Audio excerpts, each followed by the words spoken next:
All right, on today's episode, we're going to be talking with special guest Damian Trujillo. Yes, Damian Trujillo is our guest today. He is on NBC and Telemundo, and we are going to dive deep from farm worker to journalism. Don't forget to like, comment, or subscribe.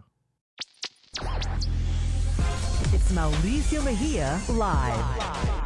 Entertainment guru, Silicon Valley entrepreneur, author, and speaker. It's Mauricio Mejia Live. I have the honor and pleasure of interviewing someone that normally is interviewing somebody else. So I want to welcome today Thank you. Damian Trujillo. Thank you. Welcome to my show, Mauricio Mejia Live. Well, the shoe's on the other foot. I'm used to, like you said, doing it the other way around. You get a little nervous when you're getting interviewed, I'm beginning to feel. But thank you for having me. I know that I'll never forget, Mauricio, and I have to tell you this right off the bat, is back when we were doing our show, Comunidad del Valle, and we were going to have a benefit for the Chavez Family Vision. That's right. And I said, I have Richard Bean and Jorge Santana and Abel Sanchez and Gabe Manzo, a bunch of legends, Chicano rock legends. We want to have a show, but we don't have a venue. And he said, you have it. You have the vault. Yeah. And I'll never forget that. I appreciate that. And it's one of the most beautiful venues in San Jose, and we did it there. Wow. You know, actually, when you were referring to that, I was thinking actually of the interview that we did for Chavez Family Vision. Right. But now you took me back to the vault days. I remember when we did the interview, we used that as the backdrop for it, man. Wow. Took me back. Yeah, no, early 2000s. I haven't forgotten, because it's one of those things that it was the best venue. And we did it. We never do shows remotely, and you gave us the opportunity, so we appreciate that. Yeah, no, thank you, and thank you for doing that, and again, thank you for always covering great things in the community. You talked about. We're already diving in, but before we go there, I'm already excited about this interview. Let's go back, and I want to go back to childhood. We want to know born and raised where, and then we'll take it to what inspired you to go down the direction you are. But it didn't come easy, and I know some of your history, but I'd love to share it with the world. What got you to where you're at today? Well, thank you for asking. And it was, and I tell this story to school kids and college kids because it's important. And it was. You remember how you go back to school after summer vacation, and to break the ice, your teacher will ask, what did you do during your summer vacation? And I share this story at different venues. I used to get anxiety right after right when you go to school. You're like, damn, I gotta go back to school. Right. And then summer's over. It's like the season is over. Like, hey guys, I'll see you next summer. Let me tell you why I used to love school. And but it's because of this experience. Is the teacher would ask, what did you do during your summer vacation? And Ricky would raise his hand. We went to Disneyland, and Mary Lou would say, "Oh, I went to Yosemite, and I went camping, I went to Great America." And when it would get to me, I would lie. I would say that I too went to Disneyland for the summer. That I went camping, I went to Yosemite, and I lied because I was ashamed and embarrassed to tell the class that I spent my summers as a farm worker. Yeah. That I spent my summers with mud on my hands and dust on my face. I was ashamed and embarrassed of it. So I always lied about it. And now I tout it. I mean, I tout the fact that I picked strawberries. I picked broccoli and cucumbers. I worked with irrigation pipes. And so I hated my summer vacations because it was grueling. It was arduous. It was sometimes sun up to sundown. And you did it for the family. And so, I was on the payroll. I would get paid $365 every 2 weeks, I remember. And $345 of that went to my mom. Wow. And I got $20 at the end of 2 weeks. And so, I mean, I hated my summer vacations because of that. But it was a big learning experience. It humbles you. And it makes you work hard every day because you're not that far away from going back to picking strawberries. That's right. Interestingly enough, so we started off jokingly, and it's going back to school, and so I'm going to share with you my summer experiences weren't pretty and fun either. My mother used to send us to New Jersey to my uncle's during the summer, and my uncles owned a large pool manufacturing company. So in order for summer, my uncle, I wasn't going to stay at home and hang out. Nobody hung out at the house. We actually would go out and work, and I learned work ethic through my uncles, digging holes for foundations, for swimming pools, for retaining walls. That's not easy, man. I'll never forget. As a child, my uncle, I wanted a brand new bike, and he said, "Well, you'll get it, no problem. You're gonna work for it. You're gonna earn it." And I remember when I dug this one hole, I got blisters, and it was like the first time that I ever seen like these kind of blisters on my hands. And metido, or just kind of like curious, I popped the thing. And then by popping it, I didn't stop letting it. Yeah, you don't want to do that. I popped it, and then I was like, oh, well, now I have dead skin, now the skin, so I decided to peel the skin off. So now I had, raw skin. And I remember started crying, and I remember my uncle hearing me crying. He came into the room, and he said, "Why are you crying?" And I said, "Uncle," he goes, "look at my hands." He goes, "Oh, that's hard work right there." And I said, "I don't want to do this." And he says, "That's good." He goes, "I'm glad you don't want to do this." He goes, "This is why you're going to get an education, and you're going to work with your brain and not your hands." That's awesome. So that, thinking about my uncle. But see, and that's where there has to be consequences for failure, for dropping out of school, for not going to school. Right now, the consequences are, I'm going to go live with mom and dad. Y se acabó. Yeah. Whereas for you and me is, you're going to go back and dig trenches if you don't come to school. For me, it's I'm going to go back to pick strawberries. And so it would scare the crap out of me. Yeah. Thinking about that. Yeah. And so when my grades were dropping a bit here and there, you think, I got to do it. Yeah. I got to do it because the consequences are enormous. And I think youth nowadays don't have those extreme consequences. It's, well, let me fall back on mom and dad, and I'll be all right for 2 or 3 years. No, a trabajar. Yeah, no, no quieres ir a la escuela, you're gonna. Yeah, we're gonna work you. We're gonna work you, Yeah. right? we're gonna crack the whip. All right, so we jumped into it, but let's go back. Let's go a little bit back in time.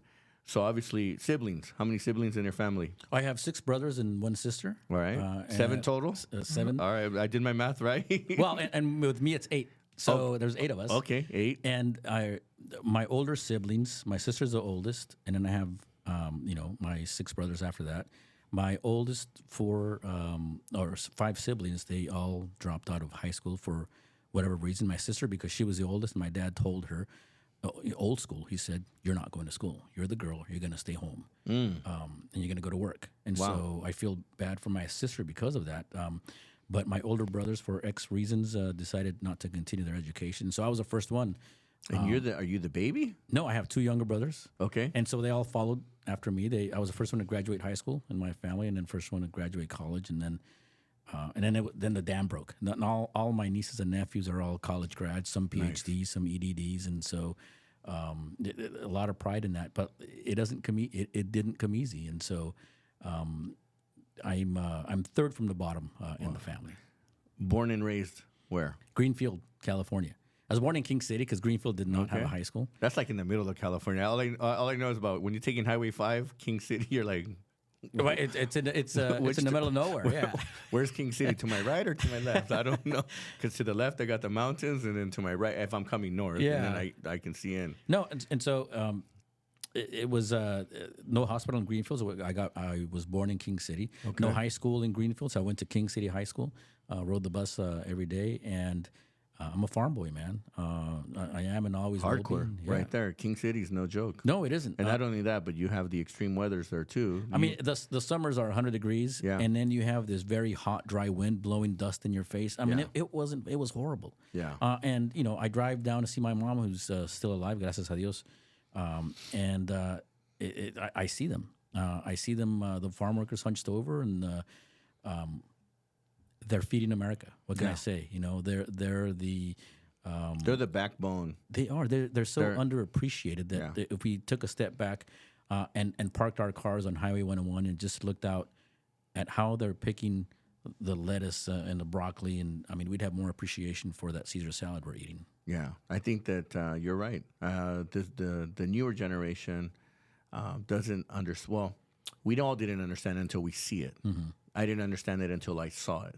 Right, I grew up in Southern California. I grew up in the concrete jungles, so it was different. Right, it was either go work with my uncles, or possibly be exposed to gangs, drugs, all the crazy stuff that was happening in a urban city. Mm-hmm. Especially Los Angeles. I mean, I grew up in Highland Park. It's one of the barrios of Los Angeles.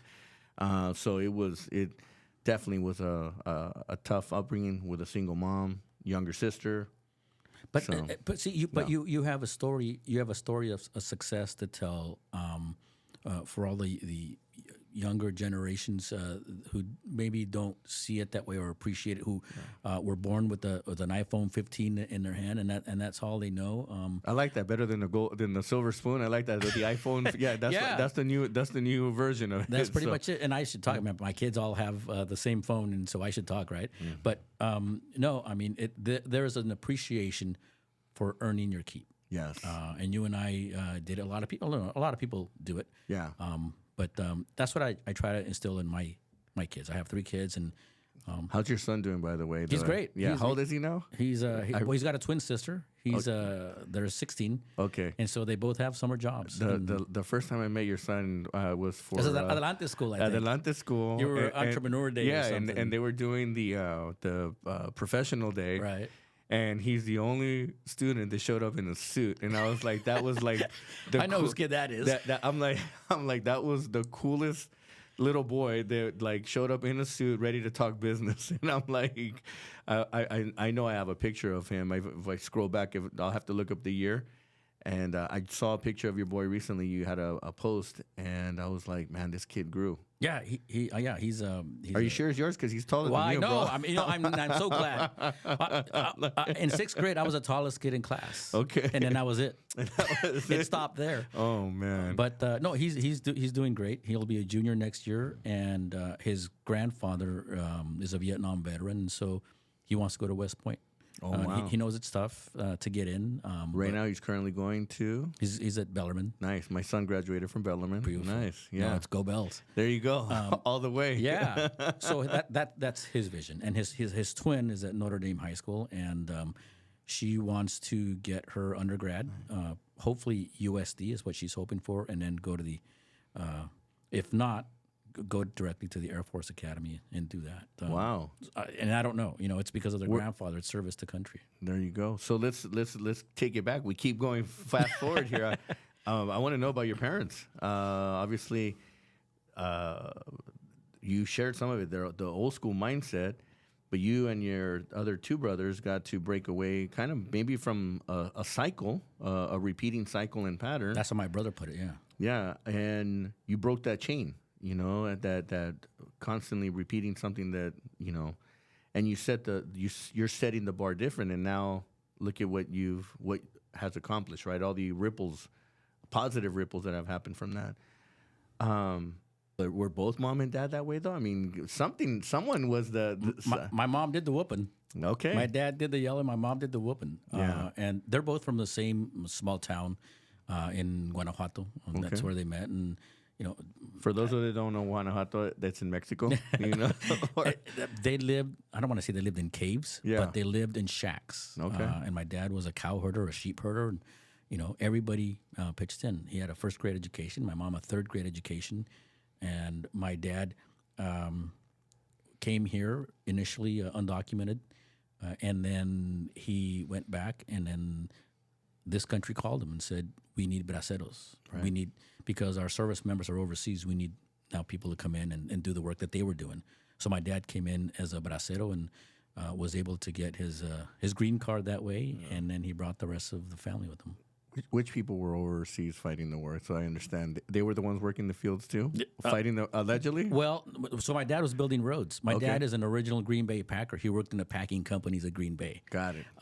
So from there, from building roads in Missouri to working in the packing companies in Green Bay, the whole ranchito from Mexico settled in Greenfield and became laborers, farmers. He's not a Green Bay Packer fan, is he? No, he doesn't really. He says, why don't they give each one of them a ball so they don't fight over the football? He doesn't understand. He didn't understand football. I lost my dad in 2008, but he didn't understand football. He'd rather watch something else. Let me ask you. Obviously, you took on the path of education. What school did you end up going to? San Jose State. San Jose Spartans, State. All right, we're Spartans, baby. I just want to, for the audience, right? I'm gonna throw you some underhands here. Really. What was your goal? What you want to study? Well, I just wanted to get out of Greenfield. Yeah. I mean, I wanted to leave. I wanted something new. So I'm filling out my college application on the last day that it was due. It said, "What's your major?" I did that too, by the way. Last day, I'm like, let's see. Okay. Yeah, I mean, I was just so unsure of what was next for me. It was either to become an auto mechanic, go to auto mechanic school. Damn. And if I was not accepted to San Jose State, I would have gone to auto mechanic school, and I would have been fixing your Tesla right now. So I filled it out, and I just filled in the bubble. It said computer science as a major, and what do I know about computer science? I took auto shop and wood shop and welding in high school, not computer classes. And so I got to San Jose. Like, I'm going to construir my own apple. I come from the farm. I'm going to call it strawberries or something. Oh, man. I got to San Jose State. My major is journalism, and my friend who I met during the summer program at San Jose State, I met all my now compadres and buddies. I met them at San Jose State and some through the summer program. He did high school. He DJ'd a radio station in Salinas back in high school, KUBO, Radio Cubo. All right. And so he came in onto campus at San Jose State, and he jumped into the station. There was a radio station there. There still is. And he said, "Hey, fool, why don't you come and DJ with me?" I said, "I don't know anything about hey DJing. Fool, right? Hey, fool. Hey, fool, right? Like this new generation thinks that fools gets like the new shit. Like, come on, we've been saying fool for a long time. Absolutely. What's up, fool? and so he said, "Yeah, come on, you speak Spanish. You can do it." So I said, "What the heck?" What's his name? Because I might know him. He's Javier the X-Man. There you go, he's baby. He's a DJ in San Diego right now. Was a big DJ here in the Bay Area for a long time. Hot 97.7 and some of the other stations. Yeah, Hot 97.7. Then he went to Wild 107, and then I think he might have still been on 94.9, and then he just blew up. He went to a bunch of other different stations. Yeah, and he's syndicated now. We can hear him up here, and he's DJing in San Diego. And I think I owe my broadcasting career to him because he's the one who lured me over and started radio, and I fell in love with the microphone. Yeah. I haven't let it go since. I think we fell in love listening to ourselves because I fell in love with my microphone too, by the way. It's funny you say that because in radio you have an air check so you can go back and listen to yourself and see, okay, correct this, correct that. And the first time I recorded my voice, I said, "Who is that guy?" Yeah, I was like, damn. I said, I had an accent. Yeah. I didn't realize that I had an accent until I heard myself on the radio. I said, "This is crazy. I have an accent." I went K through 12, and I was born here. How can I have an accent? And so in broadcasting, it makes it a little difficult if you have an accent because now the viewer is focused on your accent and not on the report that you're doing. And so I had to learn how to slow down my speech and enunciate every word. I'm going to have to learn some of those tricks now. Because No, yeah, because especially Spanish was my first language, and we tend to speak it really fast, and so you can't speak it really fast in broadcast because you're going to lose your audience. George Lopez ever pick on you? No, I know he picked on Rico Chacon. No, he did. Hardcore. I mean, one of his shows was on all Rico Chacon. Yeah, and I never saw it, but I heard about it. George Lopez. He did a half-hour sit-down with me over at Pebble Beach, and we did a Comunidad del Valle show on location at Pebble Beach. So I appreciated him doing it. I mean, this is 15 years ago. Yeah. I was just recently with him a year ago. We were at an event, and we got to give him a bump box, and we got to super cool guy. I met him a couple other times. Hey, his career launched. Yeah, it really did. He helped a lot of other people, and there's been some criticism since, but I'm leaving that alone. I mean, that's to each his own, right? Yeah, there's always going to be criticism. I get it all the time. Hey, of course, I get it all the time too. But hey, all it does is give me more rocket fuel. Go. Going back to the radio days, because I knew it was Radio Aslan, yes, which was the station. I remember when I moved to San Jose. When I was living in LA, I moved to the Bay. I remember that was the first time I got exposed to Radio Aslan. Because they had all kinds of cool. They had a house music show. They had a freestyle music show. They had other, even though that wild and all that. But it was just cool. You're on college campus and you're supporting, right? So I remember being exposed to them. There was another gentleman, David Ocampo, wasn't David Ocampo? Yeah. He was there when I came in as a freshman, and he was kind of running the show, and he kind of gave me the green light. Said, "Go ahead and welcome aboard." There you go. We call ourselves the Brown Berets of the airwaves, your Chicano power station. We pushed the envelope. I mean, we talked about it's college radio. You can push. We talked about a lot of socially important issues that were pertinent to the college life and just the East Side community of San Jose. And it was, I couldn't wait. It was Monday. Our shows were Friday. I couldn't wait till Friday because it was such a powerful show. What year frame was that? I started in late '88, and '94 was my last year because '94 I got hired at Telemundo. '88 to '94. There's a lot of shit going on. There was a lot of stuff going on. Yeah, absolutely. Yeah. The Latino community was getting beat up left and right. I remember, I don't remember the exact year, but I remember when Prop 187 was hitting. I was in middle school, I think it was, and middle school or beginning high school, somewhere around that time. And I just remember, and being in LA, and then moving up to, actually that was probably 92, 93, around that time. Oh, you're a young chicken. Oh, what was some of the critical things that were happening during that time while you were on the radio? Well, a lot of I mean, the Green Berets, the Brown Berets of the airwaves. I mean, the Brown Berets of the airwave. That's pretty serious right there. Well, and we took... That's like a Black Panther movement right there, but you guys are the Latino version. We like to give it was just a name. We weren't that smart or complicated and sophisticated to do anything much more than that. Hey, but it sounded cool. Yeah, it did. It sounded cool. But we did talk about those topics, about Prop 187.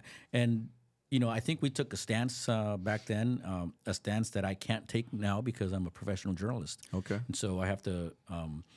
keep my own opinions to myself. But back then, Radio Aztlán, it was wide open. Radical. You went for it. Yeah. San Jose State, what was your experience like in San Jose? And did you graduate? Yeah, I did. I Just did. checking. I want to confirm. It took me 5 years, but trust but verify. Exactly. I did. But like I mentioned, that's where I met my best friends. That's where I met my compadres who baptized my kids, and I baptized their kids. That's where we met. It was the best experience, and I was a NAC, founding father of NAC at San Jose State. I know. Then, I hear. I know you hear about it all the time. I hear it all the time. Yeah. You know, Tony Ariola and I.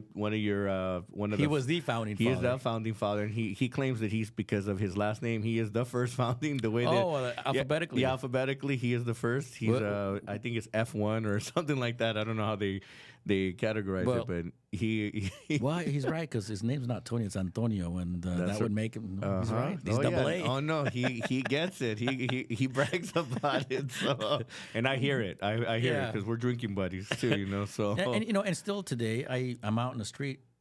I mean, I ended Radio Aztlán in '94, and I still get people saying, "I used to listen to you on the radio," and it's humbling, and it's one of the greatest compliments I can get. It's a great. It takes you back to a great moment in your life. It really does. An inspiring moment, because San Jose State, you're on the radio. Do you see yourself working on TV? No, never. I mean, not in my wildest dreams. But you know what it is? Here's the key: is that when I was a kid, and to this day, when I was a kid, I was a chismoso. I wanted to know everything first, and I wanted to tell people first what I knew about whatever chisme was going on. Oh man! And so don't tell you any secrets.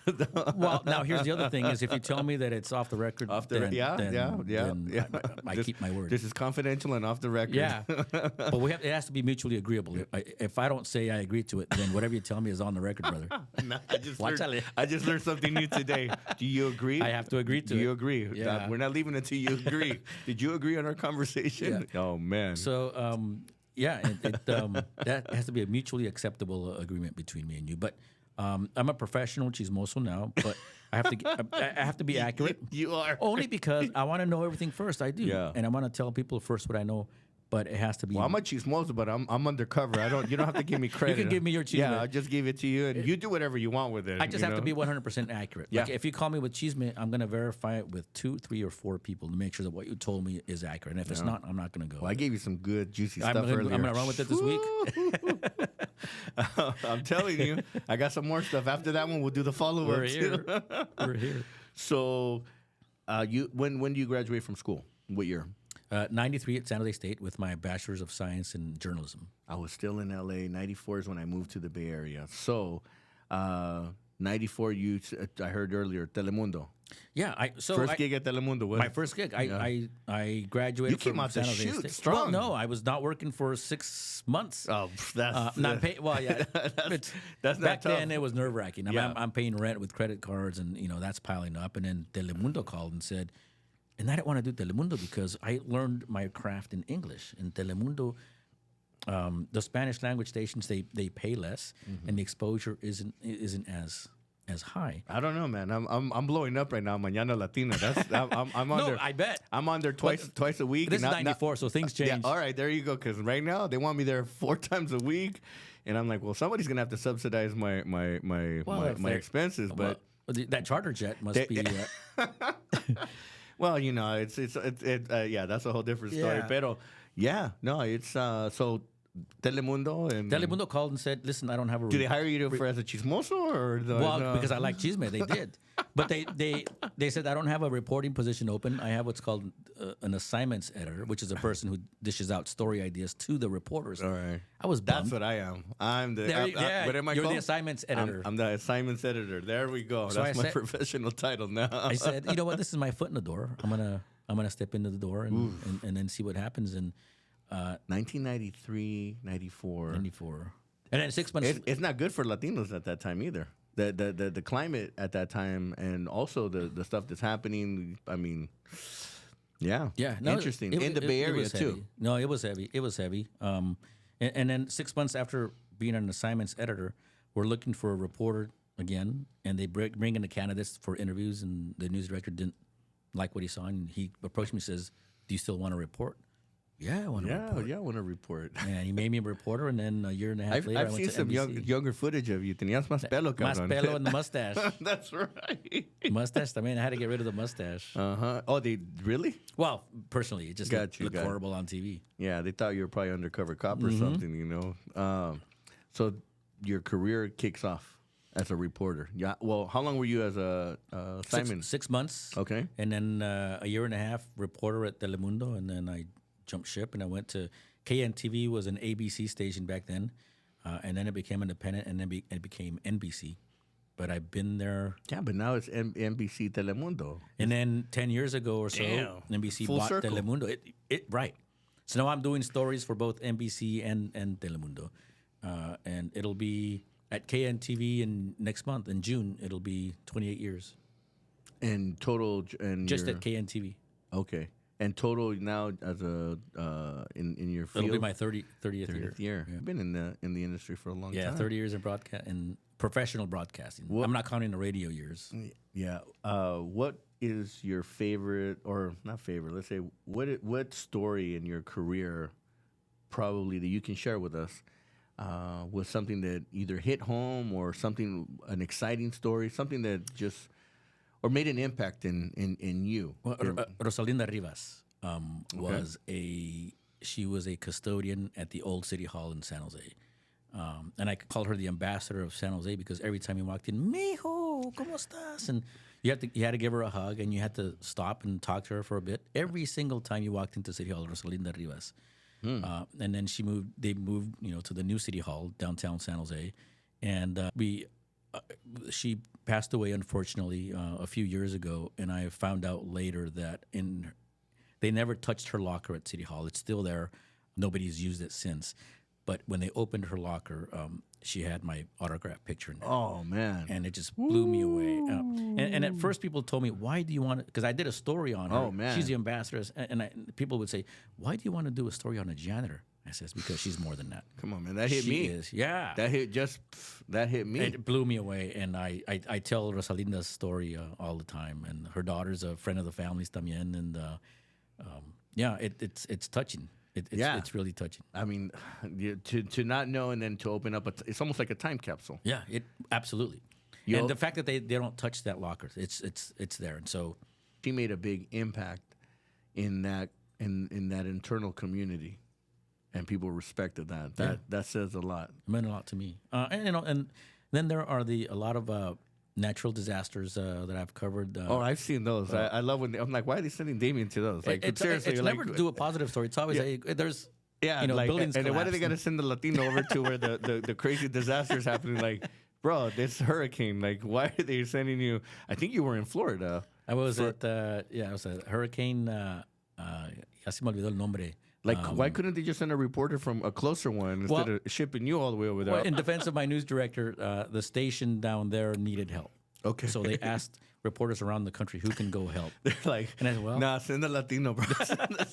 but it was because I was doing Telemundo. I was going to say, hey, there you go, double pay now, Yeah. dual pay, you know. So I've covered 2 hurricanes, that one, and I covered Hurricane Harvey in Houston. Wow. And then I got home from Hurricane Harvey after a week in Houston, and a month later, 7.2 earthquake in Mexico City with buildings collapse. That's right. Yeah, boy. Wow. And so it's one disaster after the next. You know, you're traveling and you're seeing these kind of, you're reporting these.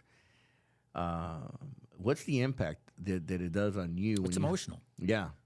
When I got back from Mexico City, I remember I got home and my kids ran to the truck and we hugged for a long time. Because I honestly, for the first time, I left not knowing if I would come home. Because I'm going to a place that has a lot of earthquakes where the buildings are unstable and I'm on the 40th floor of the hotel. And so I didn't know. Yeah.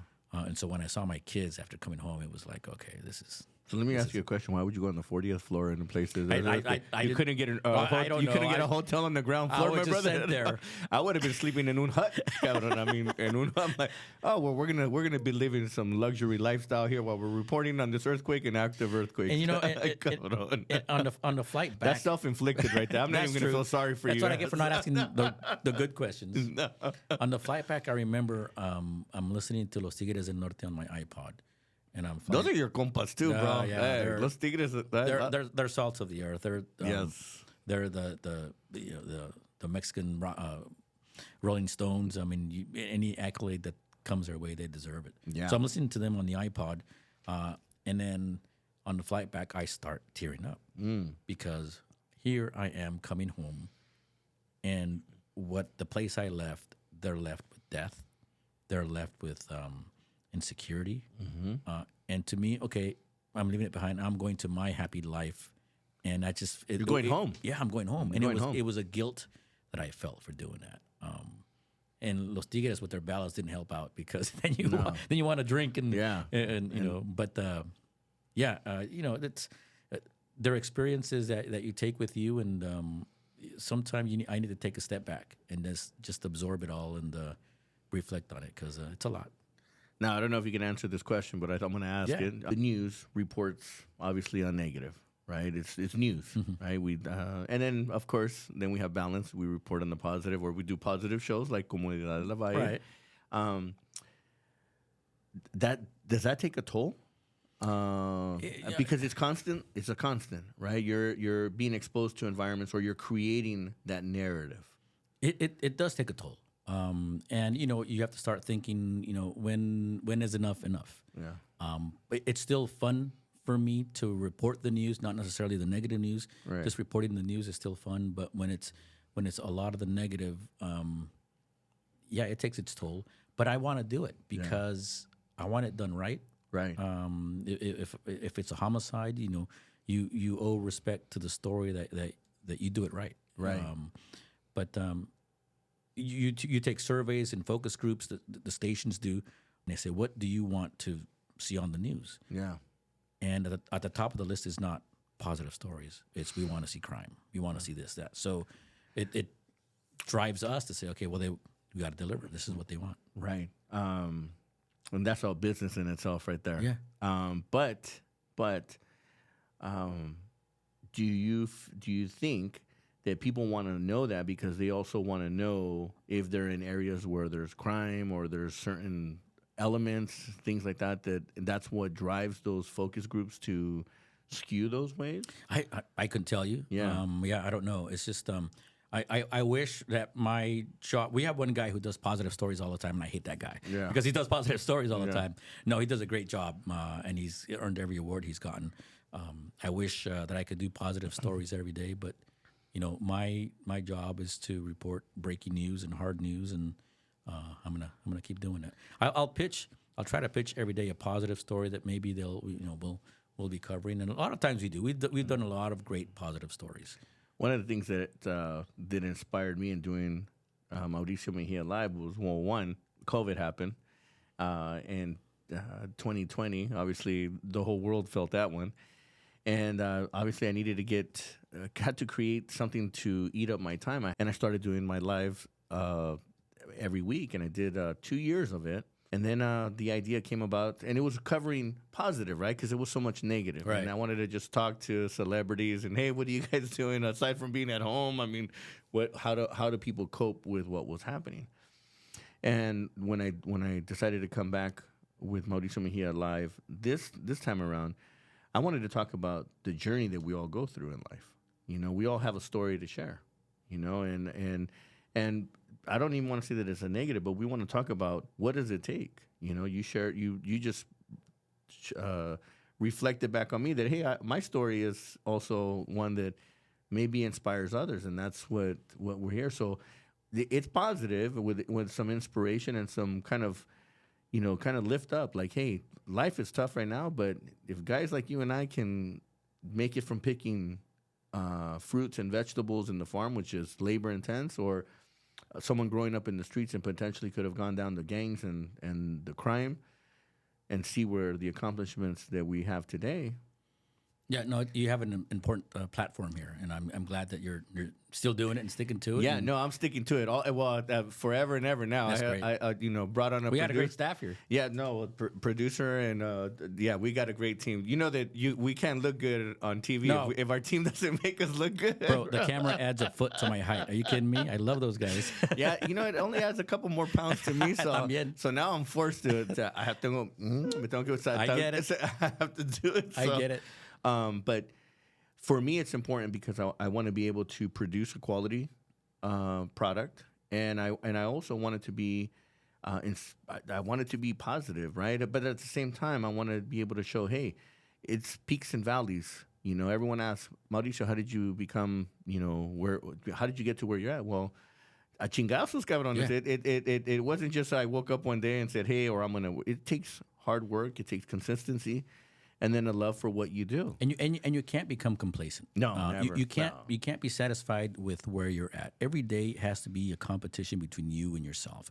Because if you could become complacent, there's a young kid behind you. Oof. Who's going to be taking your job? Yeah. Who wants your job? That's right. And if you become complacent, and he doesn't care. He doesn't care about your feelings. No. He doesn't know. He'll do twice as much as you're doing for half the money, and that's what you have to battle. Interesting you say that because I remember when I got into the nightlife, I wanted to be that guy, and I'm like, I'll do whatever it takes, work ethic wise. I'll do whatever it takes. I'll outwork anybody to get to where I'm at. Yeah, I mean, and I still do it today. Perfect. I mean, you have to have that attitude. My goal every single day is to beat Channel 2, 4, 5, and 7. Yes, that's my goal. You can say that. Yeah, and guess what? You just said channel. You just said the numbers. You didn't say. Because you know what? That's their goal. I'm trying to start some shit right here, bro. I'm trying to. Their goal is to go after me. Because we're not off the record, bro. This is not regulated TV here. No, they feel the same way about me. Their goal is to take me down. That's right. But they try. Everybody tries. Can you see when you see other reporters? Do you guys say, "Hey, what's up?" Or do you? No, yeah, we hug and we exchange funny messages. No, we're okay. I mean, you guys have your own little jokes amongst each other, Rigo Chacon is my. Not only is he my mentor, he took me under his wing. I was his intern. He's also my compadre. There you go. I baptized Cuauhtemoc, his youngest son, Len Ramirez at Channel 5. I used to watch him when I was a kid. He used to start at Channel 8 in Salinas. He's now my compadre. So we've become family. Lem's cool people, man. I like him. No, he really is. And he's also salt of the earth, and especially the Latino salts journalists. Of the earth. I've heard you say that a couple of times. What is that? You're genuine. Gotcha. I mean, you don't get salts of the earth. Salts of the earth, like sal.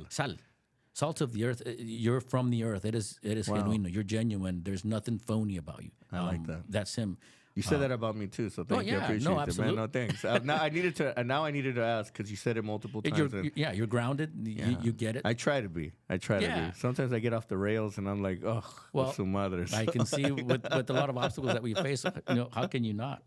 But no, Jesse Gary at Channel 2. we joke around all the time. We'll hug and high five. He asks about my family, and but then when it's time to write your script or to call sources, then it's on. Yeah. Then I'm here to kick.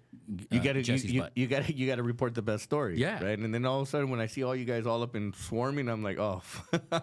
So we're all gonna get the same thing. So right. So my it's just at that point is who does the best edit or the best production, and then you guys are competing on who's gonna tell the story first. And I was in radio for many years, and the radio wars were real. The TV wars are even. I mean, you guys were like clocks. Like I would go back and forth. I was studying. I studied radio, television, and film, and business marketing. So I understood when you watch the channels, you're like, all right, they're going to commercial break. Boom! As soon as they're commercial break, these guys are coming. I mean, trust me. Every single news director in the Bay Area has a TV station in their office. That's right. They're watching every channel, and my phone will ring. I swear to God, my phone will ring if a reporter at another station has something that I don't have in my story. Why do they have it? You don't. Oof. So it's a. And I get mad at myself. Why don't I have it? You know, where did I? What went he's wrong? más chismoso que you, bro. Right. That's it. Le gustaba el chisme, and he stuck to it. But no, I take offense when I'm beaten. And when I say beaten, when somebody has something better than me or exclusive from me in the South Bay. I got some good ones for you. Well, I got them. Don't worry. I won't call the competitor. What keeps you going? Well, one is that the chisme in me is still there. I still want to be first. Yeah. I still want to know things first, and I still want to tell people first what I know. Yeah. And then the second thing is community impact. Okay. I remember last year, the Mayfair Community Center, they had a toy drive for the chavalitos in Mayfair. You know, one of the Sal Si Puedes neighborhood. And I went to visit it, and I looked at the donation box, and there was one soccer ball. And I said, there's tons of kids in this community. How can there? So I did a story on the fact that there was only one soccer ball. By 2 weeks later, they didn't know what to do with all the toys that were donated. The fire trucks came in with tons of toys, bicycles, and everything. It's stories like that keep me going. Stories that you know you've made a positive impact in your community. Whereas children, I don't want to be so dramatic, but children were able to have a good Christmas because of something. No, that's real. That's not dramatic. I'm going to say to that because I remember growing up as a kid, we had to go to the local fire stations to get toys to play with. And some of the best toys I got were at the fire station because my mom couldn't afford, obviously, toys for me and my sister. So I know what that's like. So with that in mind, community events, do you have any of your own community events that you do or that you get involved in? Because if you do, I want to be a part of, right? Like this toy, I actually want to create a big toy drive. I mean, I know there's other groups. There's like Shop with the Cops, which our friend, he's a chismoso too. Yeah. Daryl Cortez.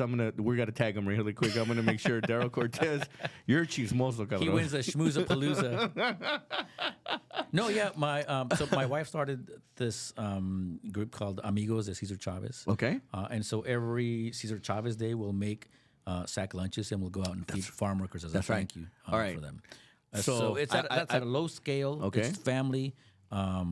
A few friends, some of the Chavez family comes along. Father John Pedigo comes along, gives a blessing to the farm workers. But it's basically a way for my You've been family doing that for a long time. Since Caesar passed, 2 years after Caesar passed. And it's a good feeling, but it's not about us. It's about the people who were thanking. Yeah, no. I'm not even going there. Yeah. No, I'm not twisting the story here. I got you. But that's what I do on a personal level. And then when somebody asks to either MC or keynote or whatever, if it fits, I'll do it. I won't tell you who. I dropped your name. They're like, oh, Damian otra vez. Oh, I've heard that. I've heard that. Can they get another MC? Hey, you're good at what you do. No. We had you for the Chavez breakfast when we did it at the Fairmont Hotel. When I think I had you there for both. Did we do both years? Yes. Yeah. You do a great job. Well, I love it. I enjoy it. I don't know why they're hating on you, bro. They're hating on you. I love it. I enjoy it, but I don't mind sitting in the audience and just being a spectator también. So now you're vas a ser criticón. You're gonna I could have done a better job. My jokes are better than his jokes. Foundations, anything else that you support that you're, I mean, on the personal that you, aside from covering stories? I really can't support. Okay. Because foundations I can, but I can't support certain groups because they do advocacy. Got you. Which they should. And Yeah. we need, Yeah, but I yeah. can't personally get involved because I can't, as a journalist, I can't get involved with advocacy groups because then why? Then I can't do the positive stories on that group. Right. Because I have to watch what I get involved with and what I don't. It's serious. Your career is a serious. It's not that I'm saying it's not serious. I'm not downplaying it, but it's serious. I take it seriously. I mean, I treat my press pass. Kind of sounds like you got some integrity here. And some, well, I'm trying. Yeah. I treat my press pass the way a police officer treats her badge or his badge, or the way a firefighter treats the patch on the side. I have a duty and honor to my press pass to be thorough, unbiased, and present it with authority. I mean, I'm human. I'm sure I failed a few times along the way, and if they've called me on it, I deserve it. It's only made you better. You learn from it, and okay, I'll never do that again because I know that threw this off, and I can't have that be thrown off. And I'll get a text, hey, that story that you did, that's not accurate. Here's what's accurate. Okay, well, let me go back and see where I got that information from, and I'll stick to my guns if I feel I'm right, and if not, hey, you know what? Let me reword that a little bit, and I'll get back to you. Interesting. Yeah. That's you even left me like quiet right now. I'm like, I'm trying to think of like, really? I'm trying to jam you up right now, man. I'm like, you're good. No, you're good I mean, I have to. A reporter is only as good as her or his integrity. Yeah. And if people start questioning that, even the appearance of not having integrity, then I lost it. I can't lose it. Interesting, because you're a TV reporter. Mm-hmm. You're not putting things in writing, and then obviously the people that put things in writing. Is there a difference between what you do and a investigative reporter that does writing? Because I think sometimes some of the stuff that they print, I mean, because it's obviously you're reading it, you're not watching it, you're very limited on time. Do you think that has an impact on the different versions of reporting? Because I mean, some guys just put some shit out there. It's like, man, like, whoa. Well, then and even though they're alleged verified, and then all of a sudden they do the retractions, and then they do the apologies. I mean, but the damage is done. Yeah, and then that's up to them to pay whatever consequences they're going to pay. But then that person loses that integrity word, and then who's going to read that person again? So people that like junk. Yeah. I mean, there's certain unfortunately there are websites for that. They can go to those, but not. You can't be a legitimate journalist and then report junk. Investigative reporters at our station, they work very hard. They do a lot of research. Yeah. They have about 3 or 4 months to do their research, interview everybody, fly across the country if they need to, and then 2 months later, air their report. Me, bro, I have 4 hours. Do they get reimbursed on those flights? Yeah, nice. Hey, pues vamos a tener que hacer un No, but it's very hard. I mean, they're very thorough. Their stories are 7 minutes long. My stories, if they're 2 minutes, that's about right. 2 minutes long. That's a lot of time in TV time. Oh, it is. Comunidad del Valle, how's that been doing? How many years is now? Well, here's a background on that.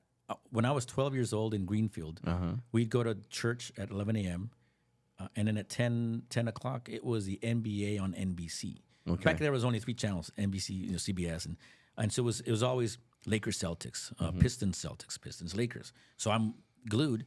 But then at 10:30, there was a show called Comunidad del Valle that I used to watch, and Mario del Castillo was the host.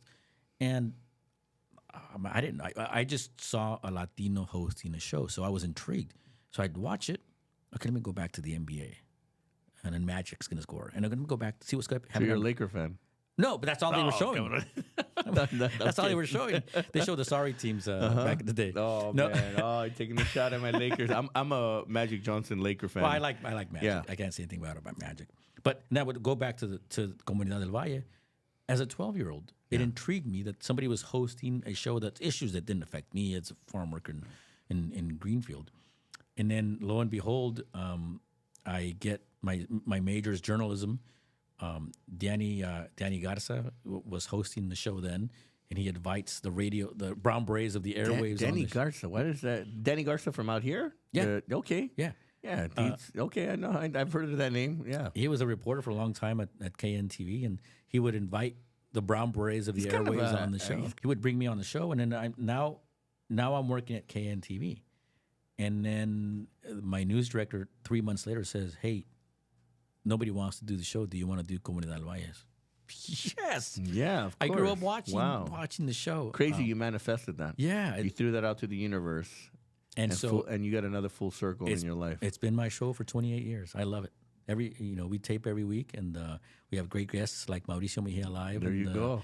I'll come back and do a follow-up for you if you need. Absolutely. Backup story. You mentioned a lot of the positive stories, and you're right. Yeah. Here, one way where I get back at that is it's nothing but positive on Comunidad del Valle. It's a half hour on NBC. 12 years ago, my general manager says, "How difficult is it to do your show in Spanish for Telemundo?" And I said, "Well, my Spanish is pocho y mocho, but it can't be that much more difficult." And now we're doing 2 shows, one for NBC and one for Telemundo, and it's great. It's a great venue for viewers to get news, and for nonprofits and aspiring artists to come on the show and expose us to them. What do you have to offer, and promote their little programs or whatnot? It's great. It's a positive community outlet. Some people will never have will have the opportunity to sit on a TV stage or be in that environment, and even to be on there, you feel like that 15 minutes of fame.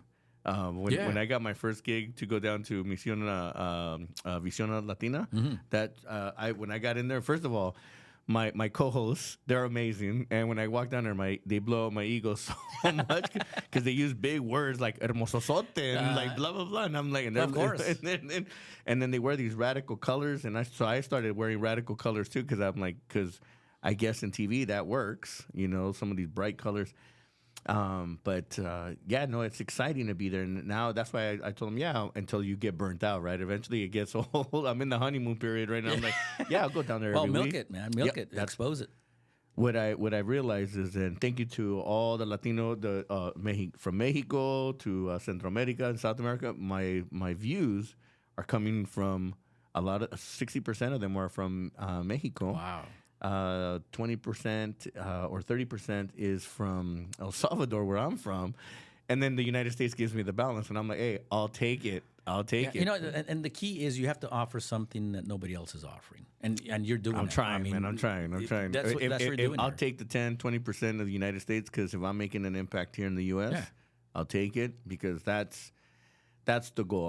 I want to be able to inspire, motivate, or wake up our people that are out there, man. Yeah. And when I say our people, not only just the Latinos, but I'm inclusive, man. I got love for everybody. There's no color lines, no gender lines here, man. I got emotional on one of the Comunidad Valle shows because it was a day after elections, literally the day after elections, and the Latino voter turnout was 10%. Yeah. And I got emotional because I failed. I failed as a host of this show to inspire anybody to go out and vote. And these are statewide figures, but there were similar locally. And I just, what more can I do? So now what I'm doing, I started this. I was about to hit you with that next question. Yeah. Like, you better be doing something. Now what I'm doing is, and I'm helping. I'm on there. Whatever you need me to go do. Appreciate you. We need to get the Latinos to vote. Yeah, especially in this election coming up, because it's important. It's important not just for the Latinos, but for the entire country. If you want to be listened to as Latinos, then you need to speak up. But you speak up at the polling place. Well, nowadays it's at your home because now you can fill it out at home. But now on every show on NBC and Telemundo, Comunidad Valle, there's a QR code. Just put your phone next to the QR code. It'll take you directly. There's no links. It takes you directly to the San Jose, the California Secretary of State's office. Yeah. Boom. Register to vote right there. It takes 2 minutes. No excuses. No excuses. It's dismal and it's emotional for me because we do everything that we're doing to make our communities better, and our communities aren't using the tools. Those tools are voting. It is as bad as things might be for everybody when it comes to the economy and whatnot. Your vote is as big as Mark Zuckerberg's vote. He gets one vote, and you get one vote, and every vote counts. We saw that in the congressional race here in the South Bay, where Joe Smidian lost by a vote. Every vote. That's counts. crazy, and it was tied, and then by one vote. Yeah. People. I mean, everyone's. Yeah. Anyways, we won't even go into politics. Right. We touched that. We're in and out. I want to be mindful of your time. Words of inspiration, words of wisdom for all the people that are out there. What would you say? When I was a student and my grades were falling off for whatever reason, when I was not finding work in journalism, I went back to, and it might sound corny, but I went back to a song by Vicente Fernandez, and it's called No Me Sé Rajar. And it's a love song, but the words are powerful. It means I don't know how to quit. When things seem bad and awkward and like there's no end in sight and nothing seems fair, you can't quit. You can't learn the word quit. You can't learn the meaning of the word quit. Yeah. You have to keep going. So I wrote those words on. That turns my stomach when I hear that or think, even the thought. No, because then after that, everything's done. Everything that you've tried to build or accomplish, you've just succumbed to the negative energy, and you've learned the word quit. I've never learned the word quit. I can't quit. Yeah. So I taped those words to my bedroom door when I was in college. It said, "No me sé rajar." I'm going to become a news reporter, and by the grace of God. So that's brown beret. That's it. Latinos causing panic, bro. Don't learn how to quit. Don't learn how to quit. So, thank you so much, Damian. Again, I know that you're out there doing an important job. You're reporting what's happening in the world and in our community, and just thank you, man. Thank you, and thank you for being an inspiration. Not only to everyone out there, but even to me, man. I couldn't be the king chismoso though, because I gotta keep some secrets. But at least through this platform that we have, that's accessible to others, you just got to put in the work, right? Everybody, just got to put in the work. That's key. Got to put in the work and don't quit. Yeah. I had a guest, Zenaida here, and I wear her bracelet. I try to do it as much as I possibly can. And today, actually, I was inspired, and we're gonna tag her on this one. That I was interviewing you, and I needed a little push, and I wore her bracelet. That's awesome. She's 12 years old. She's been diagnosed with cancer. And so we're sending her a bunch of love and energy and positive. You got this, girl. Yeah, no, she's got it, and now I'm working with. Well, we're gonna work on some stuff for her in the future. And I asked her. She was sitting in here, and I asked her. I said, "Give us some words." She said, "Never quit." Wow. So that's what made me like, yeah. Yeah, so, never quit. Yeah, never give up. Actually, was her version of it, and so I always tell myself, I'm like, when I have that hard moment, I give myself a little reminder right here. That's beautiful. And when moments are tough, you gotta remember that somebody else is having a different experience in life, and she to me was an inspiration as well, because she's a fighter and a warrior, and like you, my brother, I love it. You powered through from working in the farms, family that education wasn't as important until you broke those chains, that pattern. Your two brothers below, I want to get this right. Yes. Followed your lead, and look what's happened now. Yeah. No, they don't know. Once the corn kernels come off, then you can't control it. Now, like I said, there's PhDs and EDDs and a lot of successful nephews and nieces. Those family reunions must be intense. There's one coming up, and yeah, it's. I appreciate it. Thank you for the opportunity. Thank you again, Gracias. Damian Trujillo here, Mauricio Mejia Live. Gracias. Let's go. Mauricio Mejia Live.